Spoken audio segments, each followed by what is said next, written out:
It's Canto 1, Chapter 7, verse 40 onwards. That's it.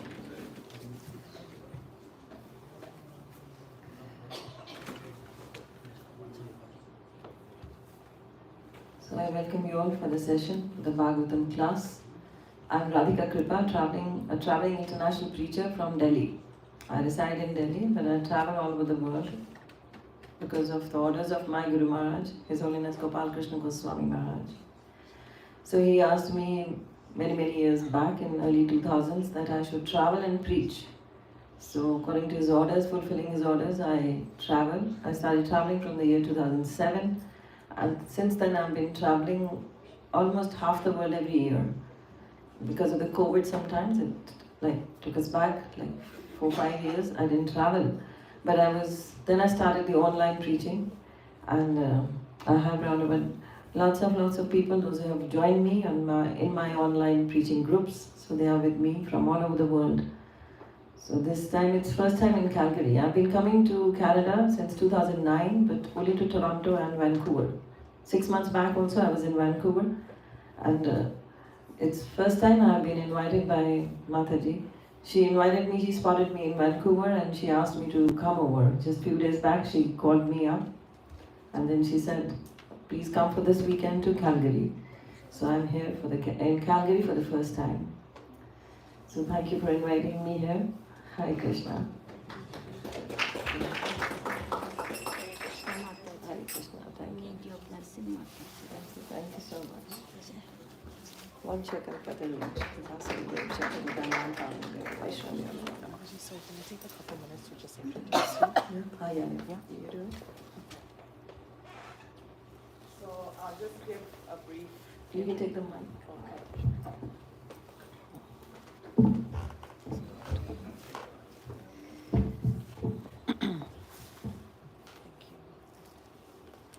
So I'll just give a brief introduction to Her Grace Radhika Krpa Mataji, just because I know this is our first time hearing from her. So Her Grace Radhika Krpa Mataji was born in a Sikh affluent business family. She studied in a convent school and was a fashion designer by profession. She married into a Hindu Punjabi business family and was doing business when she joined ISKCON. After initiation in 2001, her spiritual master, His Holiness Gopal Krishna Goswami Maharaj, ordered her to be an international preacher and an author also. She has written 5 books and various articles for Dhanbats and Back to Godhead magazines. Her books are Book with Devotional Poems, Pearls of Devotion, Vaishnava Teachings in Sikhism, Vaishnavism and Sikhism, Memoirs with My Spiritual Father, Guru the Spiritual Father. She travels all over the world to give discourses in Japan, Canada, Australia, US, Hong Kong, Thailand, London, Pakistan, and more. During COVID, online preaching became intensive, and she joined in the distribution of scriptures like Srimad Bhagavatam that has crossed over 2,200 sets in the last 4 years. So I think that deserves a huge round of applause. And nearly 65,000 Bhagavad Gitas in the last 4 years, I believe. And other devotional activities like a weekend online school for kids and chanting sessions and various courses on the study of the scriptures. Her chanting sessions have crossed over 1,200 days with attendance of nearly 100 people every day. His Grace Rasapriya Das, who is Prabhuji, who's also joined us, has done beautiful ISKCON temple projects in Delhi, Gurgaon, and other places. The latest is the Rohini ISKCON in Delhi, a masterpiece temple in the words of His Holiness Gopal Krishna Goswami Maharaj. He serves the lordships and encourages Radhika Krpa Mataji to do so as well. So we're very fortunate to have His Grace Rasapriya Prabhu and Her Grace Radhika Krpa Mataji here with us today. So I'll pass it over to her and she can carry us on. Thank you so much.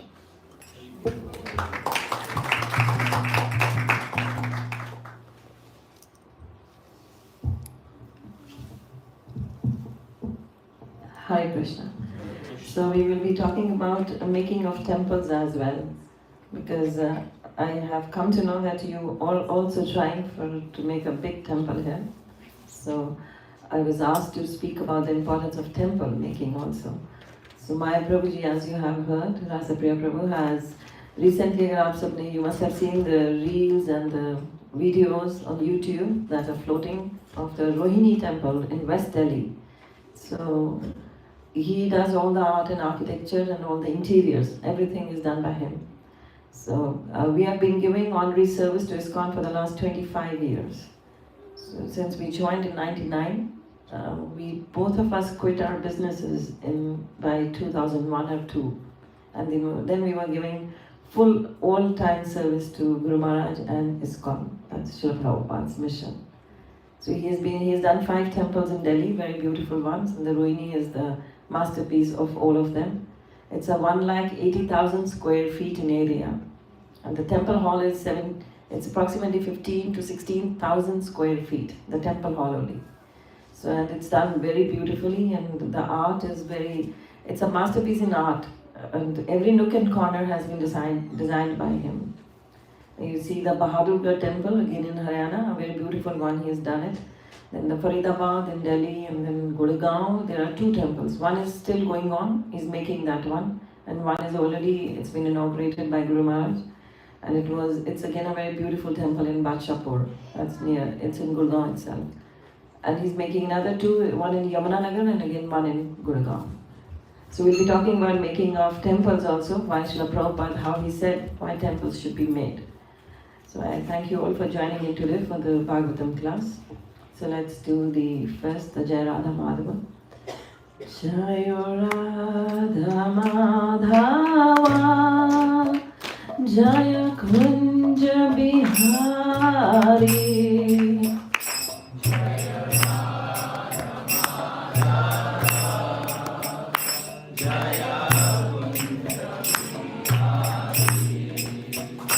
Jaya Gopi Jana Vallabha, Jaya Girivaradhari.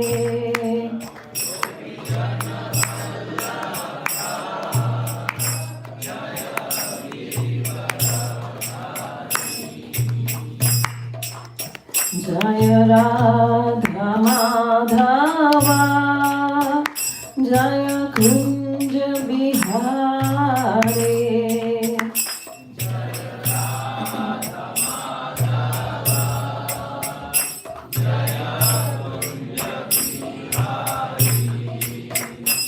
Hare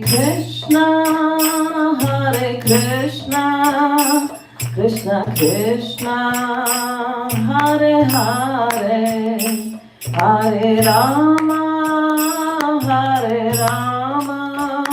Rama Rama, Hare Hare.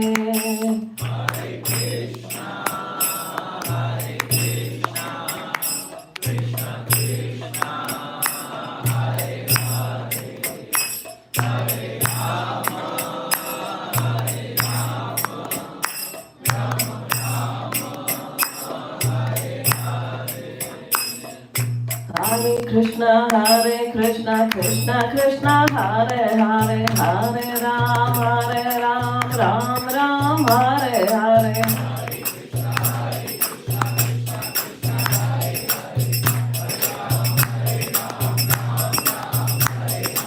Hare Krishna, Krishna Krishna, Hare Hare, Hare Ram, Ram Ram, Hare Hare.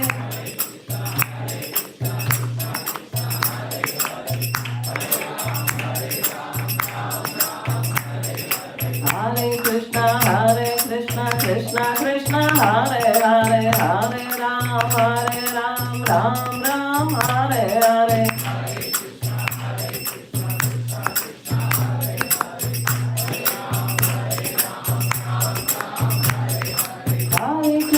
Hare Krishna, Krishna Krishna, Hare Hare, Hare Ram, Ram Ram, Hare Hare.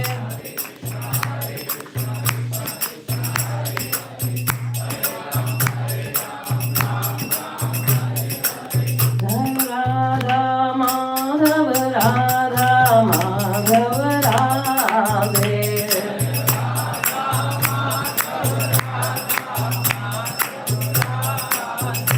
Jaya Krishna, Jaya Prabhupada, Jaya Prabhupada, Prabhupada, Jaya Prabhupada.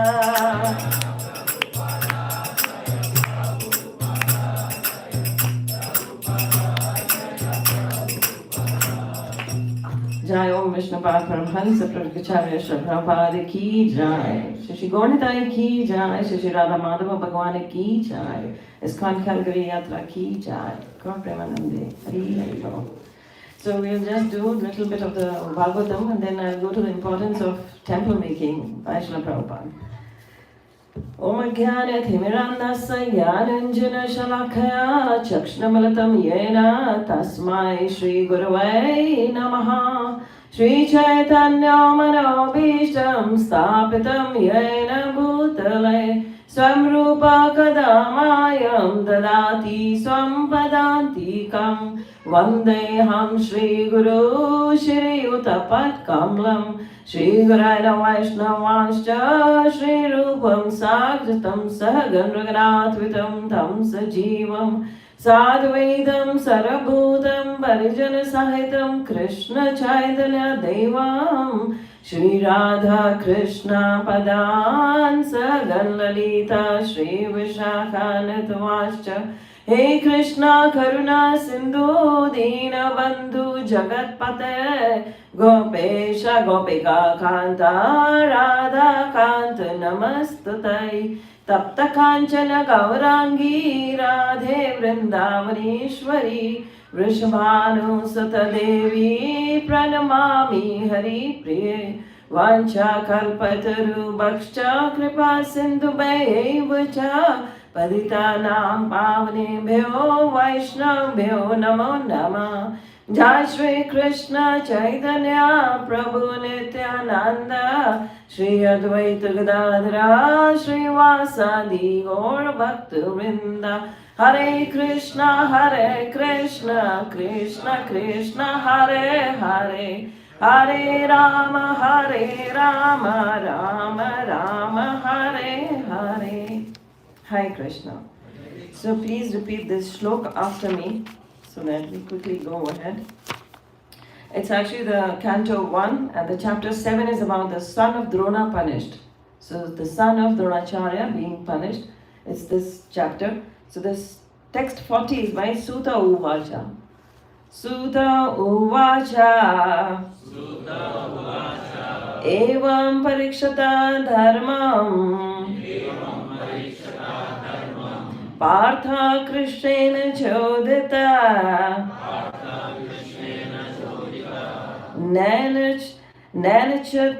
Nanachvadvandam Tum Guru Sutam Yadapi Atmahanam Mahan Suta Uvacha Evam Parikshata Dharmam Partha Krishnena Chodita Naichadadantum Guru Sutam Yadapi Atmahanam Mahan Suta Uvacha Evam Parikshata Dharmam Partha Krishnena Chodita Naichadadantum Guru Sutam Yadapi Atmahanam Mahan. Prabhuji, somebody would like to read? Suta Uvacha Evam Parikshata Dharmam Partha Krishnena Choditaha Naichadhantum Guru Sutam Yajyapi Atmahanam Mahan. Mataji's? Anybody would like to read? Okay. We'll go to the word meanings and the purport and translation by Srila Prabhupada Ki Jai. Suta Goswami. Just repeat after me. Suta Goswami Uvacha said, Evam this, Parikshita, being examined, Dharmam, in the matter of duty, Partha, Sri Arjuna, Krishnena, by Lord Krishna, Chodita, being encouraged, Naichat, did not like, Hantum, to kill, Guru Sutam, the son of his teacher, Yadayapi, although, Atmahanam, murderer of the sons, Mahan, very great. So let's read the translation after me. Sutta Goswami said, although Krishna, who was examining Arjuna in religion, encouraged Arjuna to kill the son of Dronacharya. Arjuna, a great soul, did not like the idea of killing him. Although Ashwadhama was a heinous murderer of Arjuna's family members. So this is a chapter where the son of Dronacharya is being punished, and how he is punished, that is to be seen here. And Arjuna is being tested by Krishna. Krishna tests, Guru and Krishna, they test us all the time. So when we come to the spiritual life, our test will not stop. We should not think that now we are in a very comfortable position. Now you are in a very most uncomfortable position. Because if you want something, if you want the mercy, it does not come easy. You have to pay the price for it. And you will be tested on the more. So when you start passing out the test, mercy will flow in abundance. It will flow like you will be, then it says, Krishna says, you don't need to actually worry about anything. I'm always with you, I'm there. But you have to pass out the test all the time. Whether you become, that's why in the Gita it says, Yajna Dana Tapasya. The Yajna, the sacrifices, the austerities, Yajna Dana Tapasya is the austerities. Even the big sannyasis have to do. What to say of a neophyte devotee? Everybody has to do this. Everybody at no point should refrain from them all the time. So here even in Prabhupada gives in the translation itself that Arjuna is a great soul. He did not like the idea of killing Dronacharya, although Ashwadhama was a heinous murderer of Arjuna's family members. But Krishna is encouraging him to kill Ashwadhama. So, and in the end of this chapter you will see Krishna actually will agree with what Draupadi and Yudhishthira Maharaj says. So it is here for us to see, yes, we follow sometimes according to our own whims and fancies, and we think, oh, this is great, we should follow this, we should take the revenge. But then Draupadi, being a very pious lady, she's a chaste woman, she's a Yajna Putri, she's born out of a sacrifice, she's not an ordinary woman. She's very powerful. And her principles are very great. She loses her 5 sons. A mother who loses her 5 sons. And when the murderer is brought before her, what she says, she forgives him. She is courteous to him. She never forgets her own character, that she is a very courteous woman. She speaks very nicely. She talks of the Brahmana's son. She reminds Arjuna that he is the son of your Guru, who taught you everything. So his son, you should pardon him. Whereas she has lost her 5 sons, not 1 son, but 5 sons. And this is how.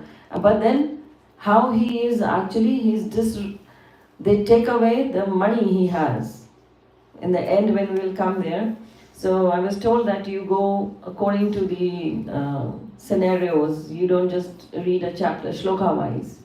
So we will move forward. We will just see in the purport here what is very important. Otherwise, I'll just give the gist of it, and then we will go ahead to what Srila Prabhupada talks about temple making. So I will just go with the translations here for you to know, and then we can read just a little bit of the purports. So here, when he is actually taken prisoner and brought to Draupadi, so she could not tolerate Ashwadhama's being bound by ropes. She could not tolerate that. Imagine, her sons were killed. They were murdered in the middle of the night while sleeping. It was not that they fought in the battlefield, they were just sleeping. And they were killed by Ashwatthama. Even when Ashwatthama told this to Dhritarashtra's son, Duryodhan did not like it.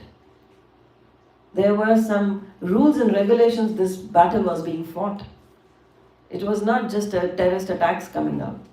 They were not doing any terrorist attacks. They were fighting in the battlefield, and in the evening the battle would stop, it would come to a halt, and everybody would go to their camps. And in the morning again they would start fighting. So this battle was like this. And here when he was brought to before Draupadi, she did not like that he was bound like an animal, and she did not like it. And she conveys this to her husband. She convinces them. So here in the shloka, the coming shlokas, it is said that she was lamenting for her murdered sons. But then she did not like Ashwatthama being brought before her like this, and silent for having enacted the most inglorious murder. Due to her female nature and due to her being naturally good and well behaved, she showed him due respects as a Brahmana. So in any case, the respect to a pure Vaishnava has to be given. So he is a son of a pure Brahmana and she is giving respect. It was Dronacharya's mercy that you learned the military art. She's telling them that because of Dronacharya you learnt everything.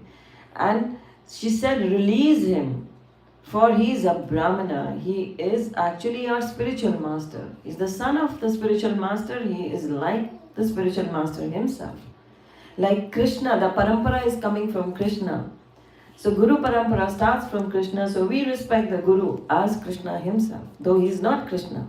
But the respect should be given like Krishna. So this is how it was. And it was Dronacharya's mercy, she's reminding again, that you learnt everything. You're trying to kill him, you're fighting this battlefield, you became a Mahabhav. Arjuna became Mahabhav. He learnt all the techniques, all this martial art from whom? From Dronacharya. So she's reminding again and again. And he is still existing, being represented by his son. Dronacharya had been killed. And that was, we all know how he was killed. But then, here she reminds that he's being represented by his son. And his wife, Dronacharya's wife, she did not commit sati, but she was there because she had a son. She was under the protection of the son. So Draupadi is again reminding them that she does not want Dronacharya's wife to cry like her. She has become childless, but she doesn't want the other woman to become childless. That shows she did not have any envy. When we have envy in us, then actually, and it is said that there is a lot of envy.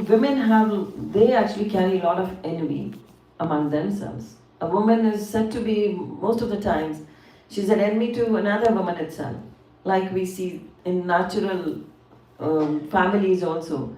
The mother-in-law and the daughter-in-law relationship has always been taken at task that the two women, they are always envious of each other. Because they share, that's the son and the husband. They are the husband to the daughter-in-law and the son to the mother. So they're sharing a man, so they are always envious. So likewise, other women, Draupadi is not like that. She's thinking of the mother of the murderer who has murdered her sons. And she says she does not want that woman to be childless and cry like her. So how compassionate she is. She is actually, Draupadi ka dusra naam, what is Draupadi called by the other name? What's Draupadi's other name is? Krishna. So he's Krishna and she's Krishna. So she has the qualities what Krishna has. She's the best friend of Krishna. So here she says her character is reflecting here. She's very strong. She's not but Prabhupada in the purport says the women are weak in emotions. They sometimes, and she is actually forgiving the murderer. She is very being weak in her own emotions also. But then it says here that King Yudhishthira fully supported her statements. Yudhishthira is the son of Dharmaraj, and his character is full of moral values. Once when he was at the learning, all the brothers were, and the Kauravas, all were at Drona. They are all Dronacharya's disciples. They are the Shishyas of Dronacharya. They were learning the martial arts there. And once Dronacharya gave them a homework that learn that you should not be angry. And next day he asked, have you learned?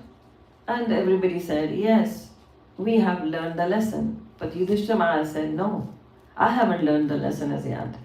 It will take some time for me to learn. So after a few days again, Dronacharya asked, have you learned the lesson? He said, no, it will take some more time. He said, it's such a simple thing I'm telling, that one should not be angry. He said that the day I will leave this not being angry, I will not be angry. The day when I leave being angry is the day when I have learned the lesson. So it will take time for me to learn this lesson. So he actually had those values. He was full of the values. So here also he agrees what the his queen, that's Draupadi, is saying, and which were in accordance with the principles of religion. Suta Goswami says this. This is according to the principle of religion, and they were being justified, and she was being full of mercy and equity and without duplicity. She was without duplicity. But in Kali Yuga, we all are duplicitous. In Kali Yuga, trait is that we are duplicitous. We are not what we are on face. Behind the backs, we are some other person, and before everybody, we are another. So a fake personality we live in Kali Yuga. Kali Yuga main trait is fake, pseudo. So Prabhupada always mentions, he's mentioned in the purports in the Bhagavatam, that when you become a devotee, please don't be a pseudo devotee. Don't be a pseudo devotee. Be a sincere devotee. So she was all without duplicity. So that is Suta Goswami is saying this. He says that King Yudhishthira fully supported the statements of the queen, which were in accordance with the principles of religion and were justified, glorious, full of mercy and equity and without duplicity. So, but Bhim angrily disagreed with them and recommended killing this culprit who had murdered sleeping children for no purpose, for neither his nor his master's interest. And Krishna has been mentioned here as Chaturbhuj. So it says in the Shloka 52, when that would come to you, that he says that the Chaturbhuj, or the personality of Godhead, after hearing the words of Bhima, Draupadi and others, saw the face of his dear friend Arjuna, and he began to speak as if smiling. The personality of Godhead, Sri Krishna said, a friend of Brahmana is not to be killed, but if he is an aggressor, he must be killed. All these rules in the scriptures, and you should act accordingly. You have to fulfill your promise to your wife, and you must also act to satisfaction of Bhimsen and me. So Arjuna is being again asked by Krishna that you must go ahead and kill this aggressor. Then Suta Goswami says, just then Arjuna could understand the motive of the Lord by his equivocal orders, and thus with his sword he severed both hair and jewel from the head of Ashwathama. Ashwathama was carrying on his forehead a money, a jewel. That was a pride for him. His hair was his pride. And when Krishna says, you must kill him, so Arjuna understands that how he can kill Ashwathama. So he removed that jewel from his forehead and cut his hair. And this is actually a death for a Kshatriya, a Brahmana. So cutting the hair from his head, depriving him of his wealth, and driving him from his residence are the prescribed punishments for a relative of a Brahmana. There was no injunction for killing the body. So, there was no injunction that you have to kill him in that bodily wise. But this was the worse than killing. What Arjuna understood, what Krishna wanted. So Krishna always actually directs us. When it says there are 4 kinds of guru, the first is the Marg Pradaksha Guru, who shows you the way to the spiritual world. Second is the Shiksha Guru, instructing master, who actually gives you the instructions and how he or she prepares you for the initiating master, Diksha Guru. So when you take Diksha, you initiate into the spiritual world. Then your services start more aggressively. You should serve more sincerely, more. You should be actually adding up more to your life in the spiritual world. And then comes the Diksha Guru. So when you take initiation, you're on the path of the spiritual life. And the last is the Chaitya Guru. Chaitya Guru is Krishna himself. He starts reciprocating with you. He starts guiding you. So Krishna is there for us always as in the form of Paramatma. He's in our hearts. He's seated there. But he reciprocates with the devotees. He says, Bhaktya Mama Vijanati. I'm very impartial. I'm impartial to all. There is no friend, no foe. But my devotees know me very well. I reside in the hearts of my devotees. That is my place of residence. Where do I stay? I stay in the hearts of the devotees. So Bhaktya Mama Vijanati. So thereafter the sons of Pandu and Draupadi, overwhelmed with grief, performed the proper rituals for the dead bodies of their relatives. So they did not carry any, Draupadi had no, she had the grief, she was grieving, but she had no bad feelings, ill feelings for Ashwadhama. That is how we have to learn. The Bhagavatam actually, Krishna is Leela Purushottam. So different pastimes of Krishna we learn a lot. And Bhagavatam is full of the pastimes of Krishna. In Bhagavad Gita we find the Nam Rup Gun. That is the name, the form and the gunas, the qualities of Krishna. But in the Bhagavatam we find the Leelas also. We find the name, we find the form, the qualities and the pastimes of Krishna. So with the pastimes of Krishna we learn that how should we lead the life, our life. So though it was written 5,000 years back, yet it is very practical till now. And it will be ever so till eternity. It will be there. So we are very fortunate that Srila Prabhupada gave us the commentaries so that we take to this path very nicely. And Srimad Bhagavatam, where do we recite every day? As a rule, it's every day in the morning class in the temple, all over the world. If we are staying at home, now we have the online facility also, so you can watch it online, you can watch the recorded class, but they are all done. It was a rule in the earlier days that were done in the temple, the morning program. 4:30 the Mangalarati, and then after Shinghararati at 7, Guru Puja, after we have the Guru Vandana, and then we have the Bhagavatam class and the question answer session. So from 4:30 to 9 o'clock, that's the temple program, the morning program. So we are very fortunate. So this happens in the temple without fail all over the world. So Krishna actually made this easy for us when he put us in the shelter of Srila Prabhupada. He is our instructing master, preeminent instructing master. He is the instructing Guru. He is the one Shiksha Guru for all of us, the preeminent Shiksha Guru. We can have many others here, but he is the preeminent one. So Srila Prabhupada, as he was fondly addressed by his followers, had one objective in life. He craved to fulfill the orders of his spiritual master. His aim was to cultivate the science of Krishna consciousness all over the world. So I was writing when Guru Maharaj would often instruct me to write an article. Whenever the new temple opened in Delhi, he would ask me to write an article on that and send it to Back to Godhead. And I have nearly, in the International Back to Godhead also, I've got many articles printed. Like when we made Bahadurgarh, so I gave the heading Vrindavan away from Vrindavan. So that came up. Then we had the Punjabi Bagh temple came up. So I gave another title to it, that the Krishna Balram were installed there. And I gave the title as the Krishna Balram are welcomed in Hastinapur. They come back to Hastinapur. And then this time also when the Rohini was opening, I knew Guru Maharaj would ask me to write again. And I wrote the article that's coming up in the Indian BTG. I had sent it, so it's coming up there, Hindi and English in the Indian BTGs. And when I was writing this article, I wrote the importance of temple making before that. So yesterday when Prabhuji asked me here that I should tell all of you about the temple opening, why we should open up temples. So I said, I readily agreed. I said, yes, I would speak about it because I've already mentioned in my article.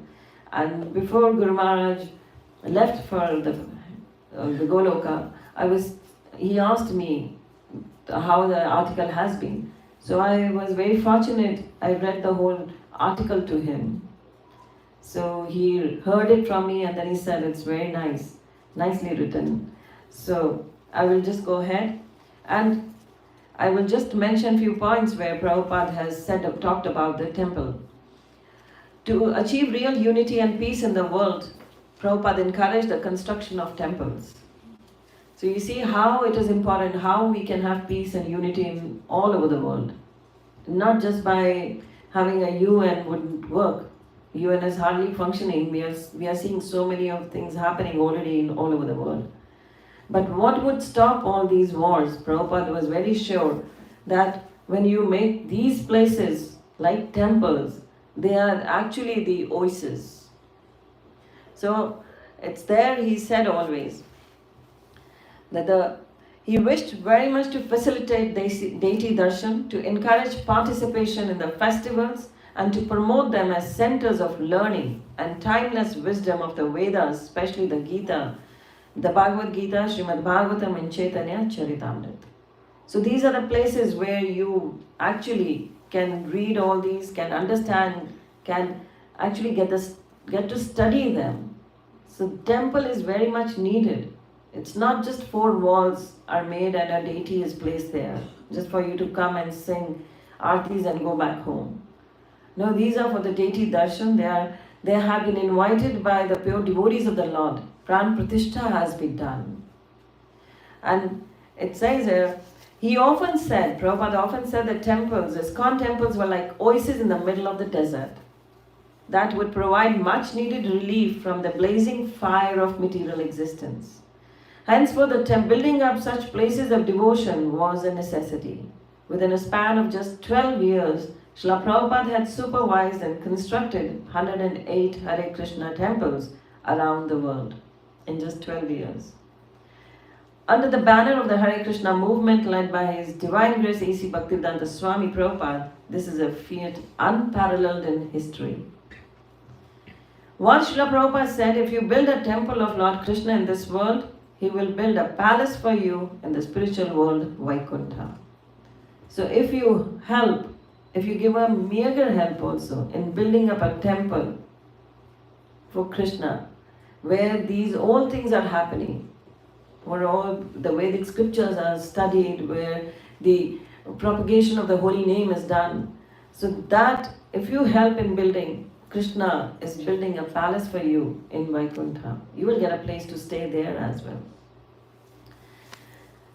And he emphasized that Vaikuntha is present wherever the glorification of Lord Krishna takes place. And these places are itself Vaikuntha. When you enter the temple, it is no less than a Vaikuntha. Where Krishna's holy name is being chanted, that place becomes purified. It's actually it says the positive energy actually captures there. You see on the temple top, the domes, the shikhar are there, and on top of the shikhar you will see that's a lotus flower is there. So the lotus actually, where does it actually blooms? It blooms in the dirty water. It's a muddy water where it comes up. But it does not touch the mud. It does not touch the dirt. It is above that. Though it blooms there. But you see, it's all pink and beautiful. So likewise, these places are like lotus flower. Srila Prabhupada talks in one of his discourses the purpose behind the construction of temples. So I will read that to you. Temple is meant for the people to come and take darshan of deities of Radha Krishna with their eternal associates, of Nitai Gaura Chandra, of Sita Ram Lakshman Hanuman. Krishna accepts the service of the fortunate souls in the deity form. So only fortunate souls, they are able to serve the Krishna in deity form. So if you serve him in the deity form, you will be actually able to serve him in his personal form. It's no less than the personal form. He's present before us in the deity form because we are not qualified to see him. So that is why he has appeared before us like that. And in his Virat Roop, if you say he's impersonal or he has the big Virat Roop, of course that is his Virat Roop is also he. But then you cannot serve him in that Virat Roop. How will you dress him, Prabhupada says? You can't dress him. Likewise, here you can dress him. He accepts. There are, tomorrow as there is Jagannath deities have come. So tomorrow I'll be doing some kathas from Jagannath ji. So a katha I'll be doing how Jagannath ji accepts. Actually, he's say Krishna, say Jagannath. So there is no difference between Krishna and Jagannath. So we'll do the stories of Jagannath ji tomorrow at 4 o'clock. I've been invited here again. So I'll be speaking at 4 in the afternoon on the Leelas, pastimes of Lord Jagannath. So in the Bhagavad Gita, Krishna says, Madhyaji mam namaskuru, Mandhava madabhakto madhyaji mam namaskuru. So how Prabhupada says, how will you do that? This is only possible when you accept Krishna in the deity form here. All Krishna teaches submission, Srila Prabhupada says. Krishna teaches us how do we submit, how do we surrender. Srila Prabhupada gave the example of children who imitate their parents on entering the temple. The process of bhakti or devotion is simply submission. So process of bhakti or devotion actually means only surrender, submission. Like a pet dog actually is trained to submit to his master. A stray dog would never. Here you won't find stray dogs. India is full of stray dogs. The stray dogs, they have no master. So they do whatever they like. Like if this kantimala when we wear, this is said to be the collar the pet dogs have on their neck. So this proves that we have a master. The stray dogs don't have a master. So if a pet dog harms you, the person would come and look for the master. Where is the master? So he would complain to the master. So here we have a master. So Prabhupada says bhakti or devotion, that means submission. That is itself means submission. You are surrendering. You are no more a stray, you are a pet now. So you have to take the training. Be under the master. Do as the master says. Do as the spiritual master says. If you're ready for that, that is actually when Krishna is gonna like you.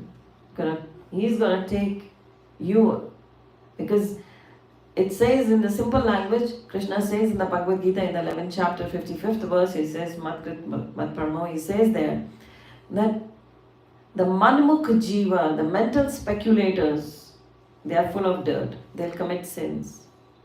But those who are Gurmukh, those who look and take the instructions, look towards their Guru, the Master, they are going to go away. They are going to cross over the ocean of nations.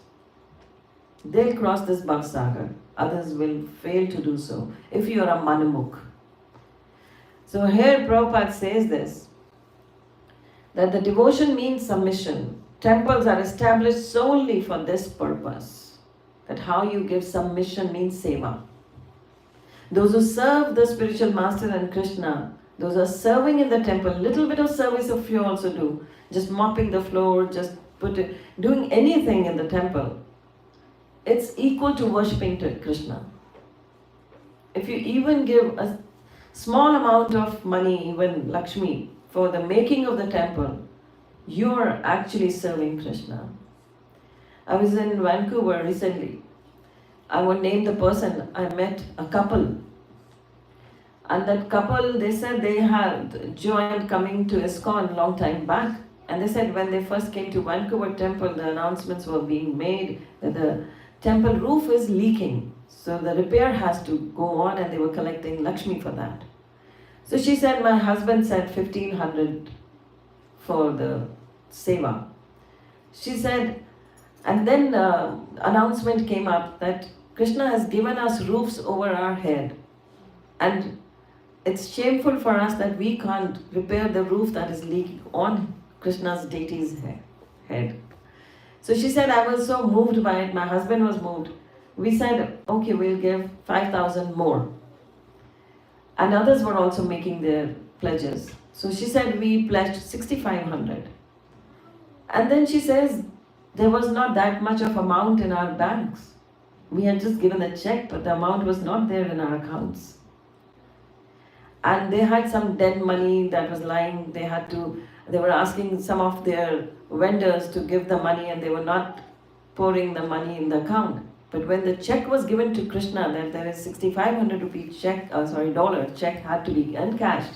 She says, I don't know how the money came into our accounts and it was cleared. She says, we just had this feeling that we have to give him. We cannot. She was very simple at heart, they both of them. They wanted to give. And she says, I don't know how it happened. The check got cleared and 6,500 went into for the Krishna's. That roof was to be repaired. It went into that account. So you see, I've heard these kinds of many stories all over the world, because Bhagavad Gita actually is the science of self-realization. You get so many realizations all over the world if you are a sincere devotee. If you are sincerely, you want to serve Krishna. So Jivara Sarupa Nitya Krishna Das. We are the eternal servants of Krishna. So if we really want to serve him, Krishna makes it up, because he's got all the money is coming from him, all the Lakshmi is his. So he chooses from whom to take what service. So he, sitting in the Paramatma form, actually encouraged her to go ahead and sign the check. And she says, now it is like this, she says, that my husband does not know how much I have in our accounts. She says, she says, I can't even tell you how much we have. Krishna has given us in abundance and abundance and abundance. So this is how Krishna reciprocates. He tells in Bhagavad Gita, I reciprocate.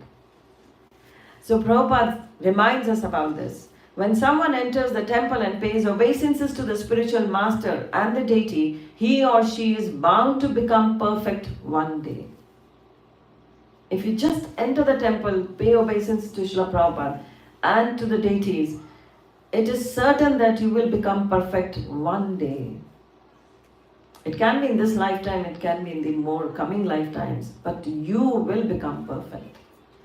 I remember the day when my Guru Maharaj said that I should give lectures. I had just entered ISKCON and then he is giving me this responsibility, and I said, Guru Maharaj, I'm not perfect, how can I give lectures?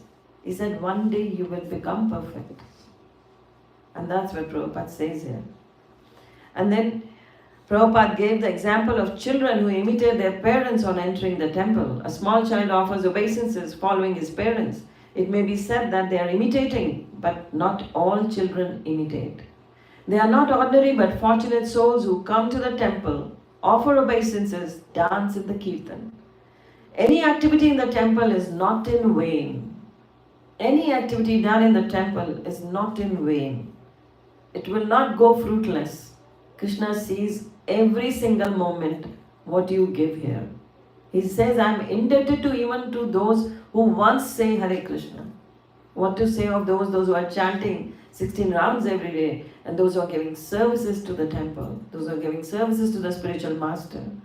We are talking about the genuine spiritual masters, bona fide spiritual masters.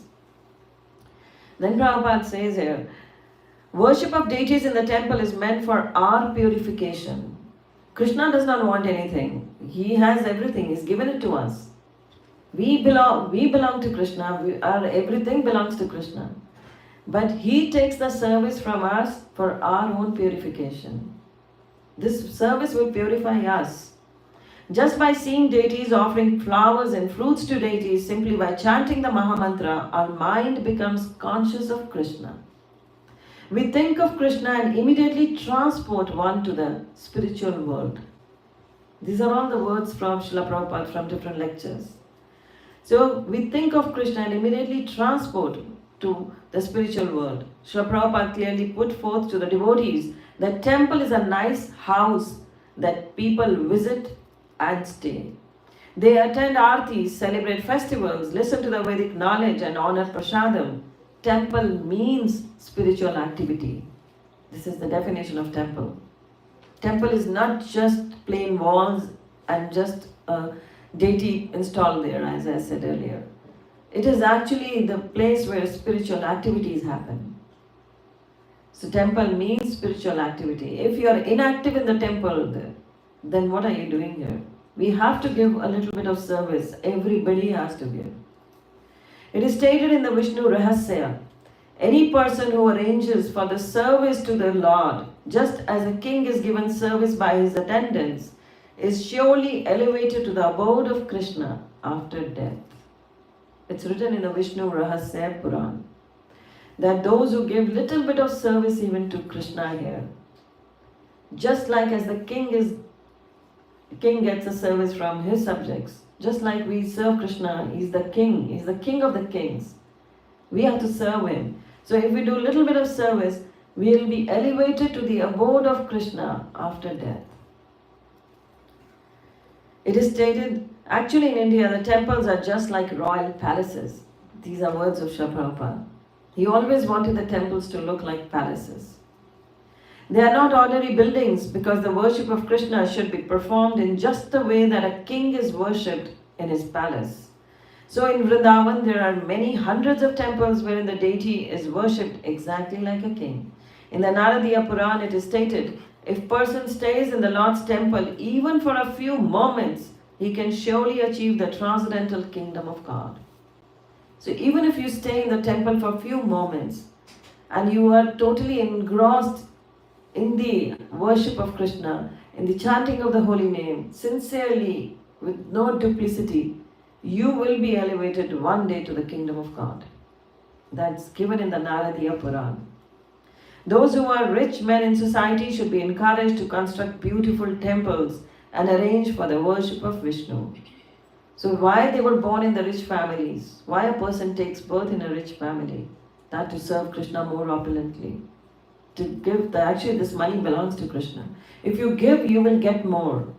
Never think if we give, we will be losing money. But when the money is put into the service of Krishna, your bank accounts will be filled up. Krishna proved that again through his pastimes. We all know the pastime when the fruit seller lady came. Krishna, what Krishna gave her in return? Earlier he brought just one handful of grains he could hold in his hand and is giving that, and she gave, and he's asking for all the fruits in her basket. She gives it readily because Krishna is so attractive. But when she turns back and what she sees, her basket is full of diamonds and gold and ornaments. Likewise, Sudama, he did not ask Krishna anything. He went to see Krishna on the request of his wife. And he was so poor. He did not have a fine dhoti even. His dhoti was tattered from different places and he had just stitched it back. His wife had one sari, tattered sari. But Krishna knew everything. But Sudama also had pride. Krishna does not like pride. And Sudama came there, but then went empty-handed. Krishna did not give him anything. He served him like a true Brahmana. He actually washed his feet. He did his parikrama. As a Brahmana, he welcomed him. But then when he went back, what he sees there is a big palace instead of his hut. And his wife is all loaded with jewels and fine saris. And now his pride was gone. Now even if in this palace he would sleep on the floor, it was not an ordinary floor. It was the floor, they say it was bejeweled. There were jewels on the floor as well. Emeralds and diamonds were there on his floor even. He had become so rich. Now even if he says, I'm a poor Brahmana and I sleep on the floor, but his floor is pretty expensive floor he sleeps on. So Krishna killed his pride. Krishna took away the pride from Sudama also. So here it says here that Krishna actually gives us all. If we just offer him what best we can give, he actually gives us more and more. So Srila Prabhupada quotes famously, penetrates our hearts. He says, our principle is that we are working for Krishna. This is the real philosophy. Every one of us, one who is offering Aarti, he is also working for Krishna. And one who is building this construction, temple, he is also working for Krishna. So as a worker for Krishna, there is no distinction. There is variety of service in the temple. Inspired and enthused. So Prabhupada's words are very inspiring and enthusing. They give enthusiasm to us. So temple construction is a very important activity that one must do.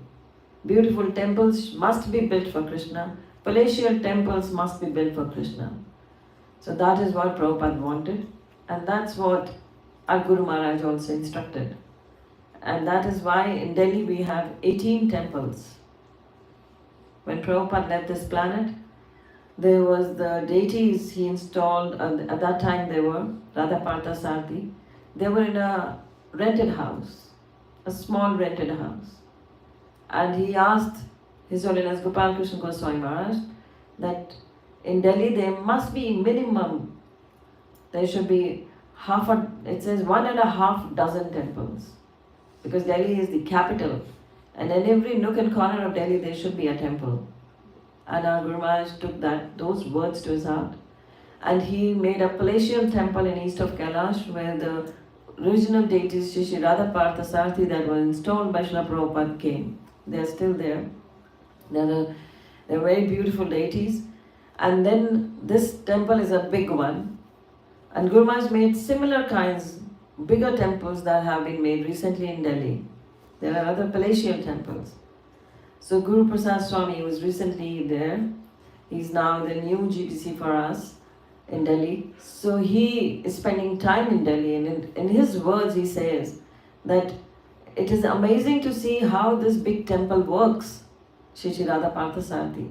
It's a huge temple with more than 1.5 lakh square feet area, and people coming there for darshan is nearly, in the weekends we have 30 to 40,000 people coming to take darshan of the deities there. Recently Lord Narasimha were installed there as well. And likewise there are other 17 more temples, and the most recent one was the Rohini temple in West Delhi, was inaugurated by Guru Maharaj on the 17th of April. It's a palatial temple. The area is again 1,80,000 square feet.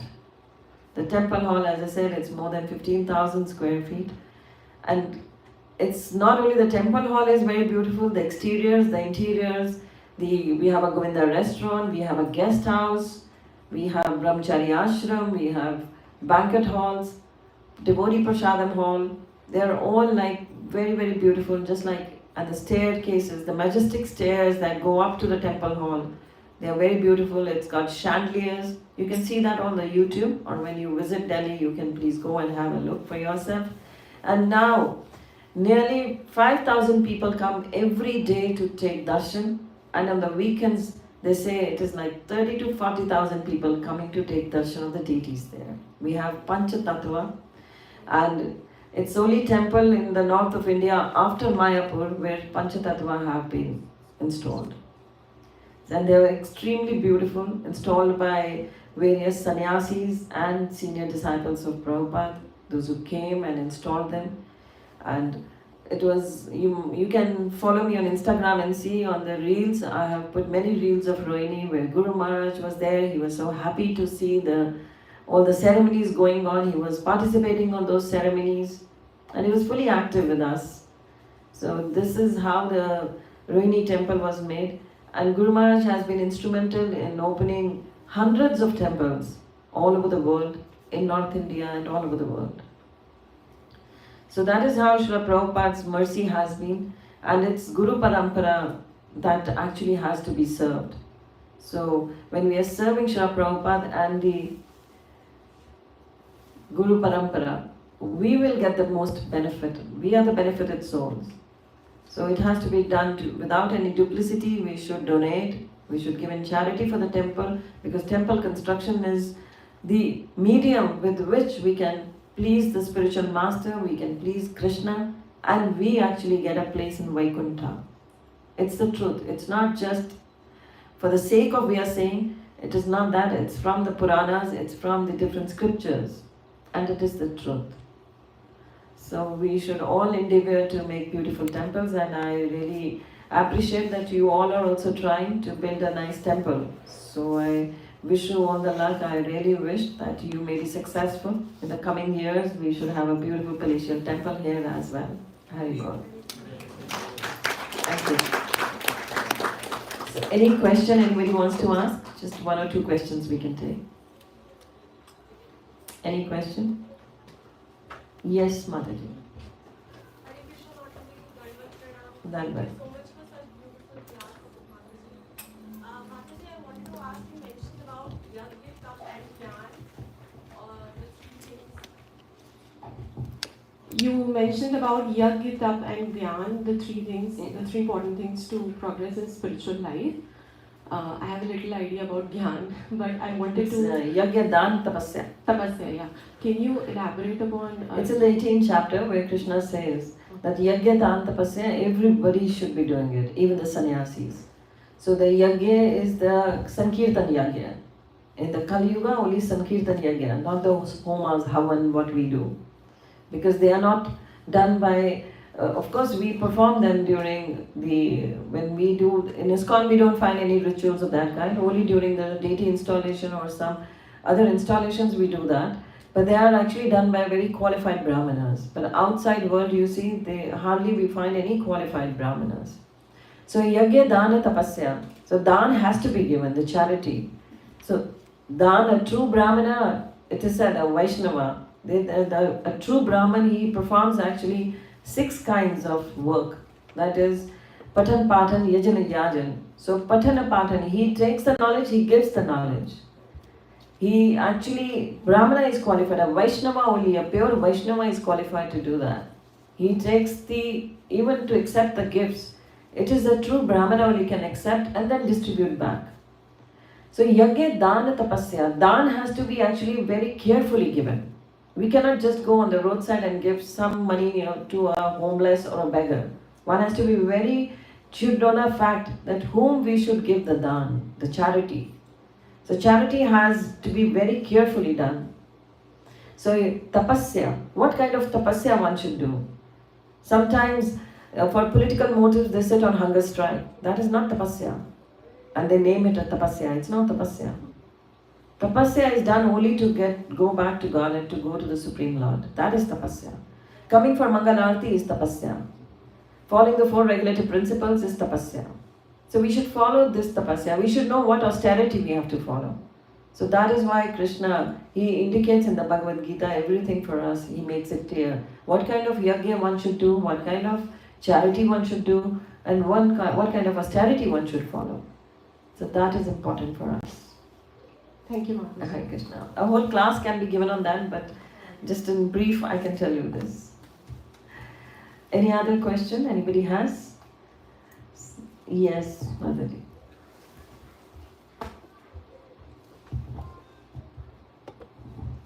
Hare Krishna, Mataji. Hare Krishna. Thank you so much for the wonderful class, Mataji. Mataji, you explained Krishna chooses from whom what service to be taken.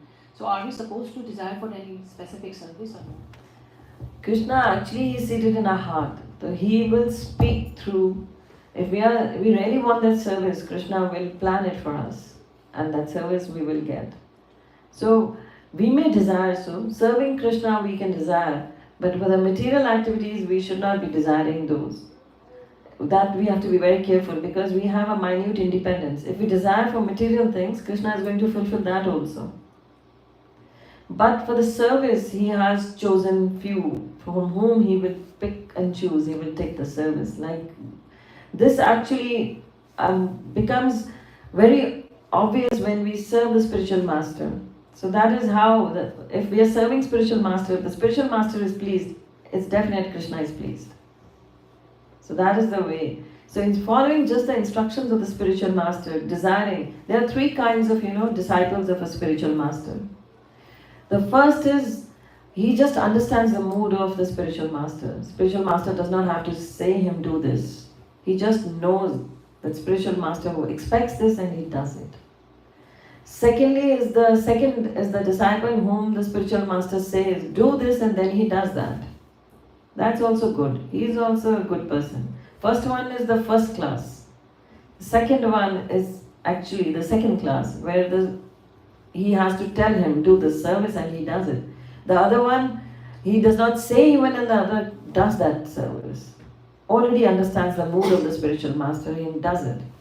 But the third one is the most unfortunate one, whom the spiritual master gives the instructions and still he does not do it. He does what he wants to do it.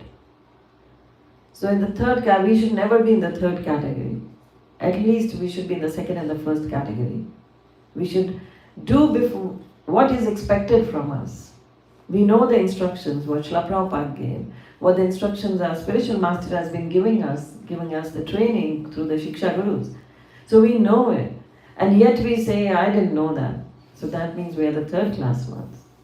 So we know we should help in making the temple. We should give whatever qualification we have, we should put it in the service of Krishna. And if we hide away, we don't want to, we are being lazy, so we are being in mode of ignorance. So if we are in mode of ignorance, we won't understand Krishna, because Krishna does not want us to understand him. Krishna's mercy is that we are able to understand him, because we have served him, we have served the spiritual master. That is why Krishna is merciful, that we can understand him. We can understand his mood. So the mercy is actually flowing from him. Dadami buddhi yogantam yena mamupentite. Krishna says clearly in the Bhagavad Gita, Tesham sata yuktanam bhajantam priti purvakam. Those who chant my holy name, and those who always remember me, never forget me, I give them the intelligence to come back to me. So if you are chanting nicely, if you are serving your spiritual master nicely, you are following the instructions of the spiritual master, Krishna is going to give you the intelligence that you go back to him. He says, I give you the intelligence. I'm reminded of a very beautiful anecdote where Krishna is, he invites Arjuna and Duryodhana before the war. He invites both of them because he wants, he's going to give them the options. He invites both of them and the Duryodhana enters and he is full of pride. He stands Krishna is lying down with his half eyes closed. And Duryodhana comes and stands at his head. Arjun, being a servant, always submissive, comes and stands at his feet. And now Krishna, he says there are two options. One option is that I will be in the war, but I will not participate in the war. I will not lift any shastras, any weapons. I will not have any weapons. I will just be a chariot driver, Sarthi. He said, I will just drive the chariot. Other option is where you have my millions and millions of my army, Narayani Sena, all equipped with celestial weapons.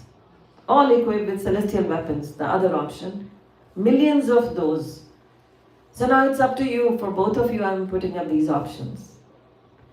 So some scriptures it say first was Arjun, some say first was Duryodhana. So where I have heard, they spoke of Duryodhana first. Arjun was standing there very much in a pensive and a mood, confused mood. And Duryodhana, he never liked Krishna. He never understood Krishna. He didn't know Krishna is God. Though Krishna is there before his eyes, but he fails to recognize Krishna. So he says immediately, what will I do with a person who is not going to carry a weapon? I've got millions of chariot drivers. What will I do with a chariot driver? I don't need a chariot driver. I'm happy with all the army. And Krishna says, very smilingly, Tathastu. And Duryodhana thinks he has won the war. He says 5 Pandavas and 1 driver, Sarthi. Their best friend is saying he's not going to pick up any weapon. So they are already defeated. He goes out very happily. And Arjuna is still standing there, he is actually standing still in a confused state of mind, not smiling. And in a face, it reflected that he's in a lot of chinta, he's in a lot of worry. Then Krishna says to Arjuna, why are you so much worried now? He says, I was really thinking if the options were placed before Duryodhana, if Duryodhana would have asked you, then what would have happened to us? He said, what Krishna replies, I did not give him the intelligence to ask for me. He says, I did not give the intelligence to Duryodhana to ask for me, for Krishna. So this is how Duryodhana could not ask for Krishna. He had no faith in Krishna, he had not served Krishna. So Krishna gave him this intelligence that you only ask for the material things, his army. So when we come to the temple, we should not be asking for the material things, we should be giving surrender. We should be surrendering ourselves. We should be giving what we have, not asking things like Duryodhana from Krishna. So once we surrender, we offer to Krishna, Krishna is going to stand next to us. He's going to protect us. Pandavas had full faith in Krishna. They knew that whether they win or lose, that is irrelevant for them. They are doing for Krishna. So, and what happened?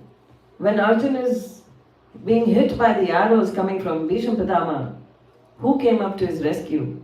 Arjuna came up. Krishna came up and he lifted the wheel of the chariot as the shastra, the weapon. It became a weapon. Krishna can do anything. So this is what Krishna is. We have got to have faith in Krishna.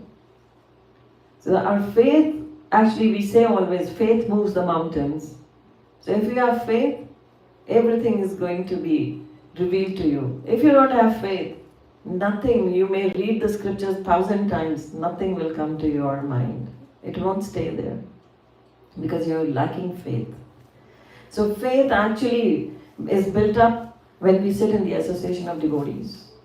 Alone we are at home, no faith will ever actually build up. The faith, the enthusiasm, utsaha nischay dhairya, the enthusiasm, the determination and the patience.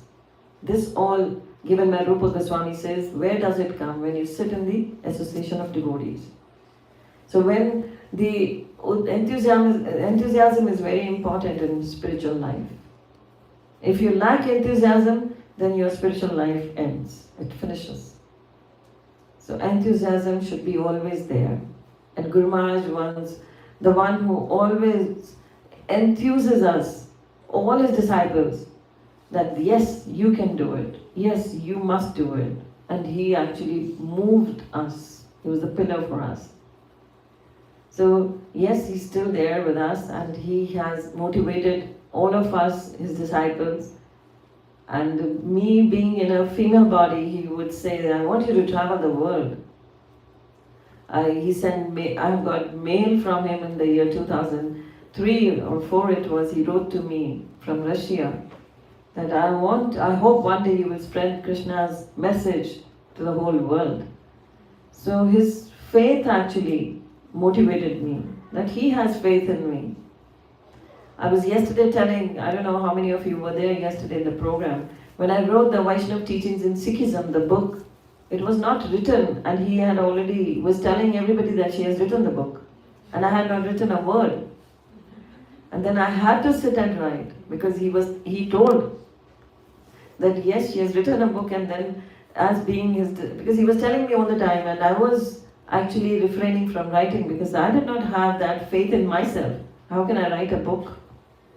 But then he started telling that she has written a book and then I had to write a book. So in 1.5 months I wrote the book and gifted to him on his Vyasa Puja.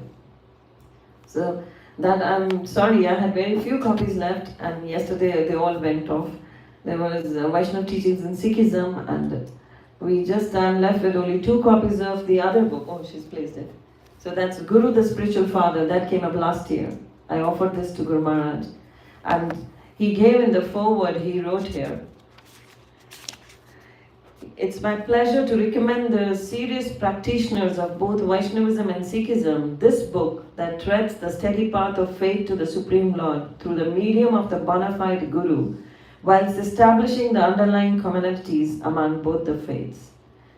So Radhika Krpa has woven her cultural upbringing in the Sikh religion with her nearly 25 years of practice of the Krishna consciousness in presenting this book on the Guru.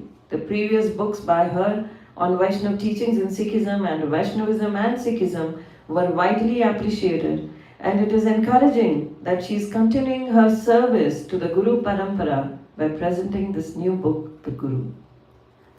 So he wrote this forward for this book, and This book is actually he was very happy when this book came up. It's a very handy book where the Guru and the spiritual father, Guru the spiritual father, I pick up the verses from the Granth Sahib and the Gita and the Bhagavatam and Chaitanya Charitamrita or from Prabhupada quotes to show the similarities of both the verses. So I can just read one verse here and then we'll end the session. I'll just pick up anything from here. It says, Diksha, about Diksha in the Guru Granth Sahib it's written on the page 1140, 1140. Naam bina sab jag baurana, bin bairag kahan bairagi, bin bas panch kahan man chore, bin gur dikhya kaisa gyan. So it says here, Naam bina sab jag baurana, without name, without the holy name, the whole world is insane. Those who don't chant, it clearly says the world is insane, they are mad. Bin bairag kahan bairagi. Without detachment, how can one be detached hermit? How can one be a detached sage? Bin bas panch kahan man chure. So without overcoming the five thieves of the mind are lust, anger, greed, what we say, they are the five thieves. Without renouncing egoism, how can anyone be a renunciate? How can you say I'm a renunciate unless you have shut off your ego? And the fifth is bin gur dikhya kaisa gyan. Without initiation from the Guru, how can you expect the spiritual wisdom to come to you? You cannot have the spiritual wisdom unless you have surrendered to the Guru. In Srimad Bhagavatam it says, in the 11th canto, 3rd chapter, 21st shloka, Tasmad Guru Prapadente. It says the meaning, any person who seriously desires to achieve real happiness must seek out a bona fide spiritual master and take shelter of him by initiation. The qualification of the spiritual master is that he must have realized the conclusion of the scriptures by deliberation and be able to convince others of these conclusions. Such great personalities who have taken shelter of the Supreme Godhead, leaving aside all material considerations, are to be understood as the bona fide spiritual master. So likewise I have given these similarities. So this is on the topic of Diksha, and likewise other topics are there. So this is how this book came up. So I'm afraid I'm left with only 2 copies. So anyone who wants can contact Mataji. Yes, Mataji? Yeah, you can contact this Mataji. She will guide you. Those who want, I should go for a bidding for this, for the new temple project. The money can go to the temple. So, any other question or we end the session? I know time is running now. It's 9:20. So thank you everybody for coming and joining me here and inviting me here. So I'm really blessed to be in your temple, and hopefully the next visit will be with the good news that the temple project has started. So thank you very much. Hare Krishna. Shri Prabhupada ki jai. Shri Radha Madhava ki jai. Srimad Bhagavatam Mahagranth ki jai. God Premanande. Hari Hari Bol. ISKCON Calgary Yatra ki jai.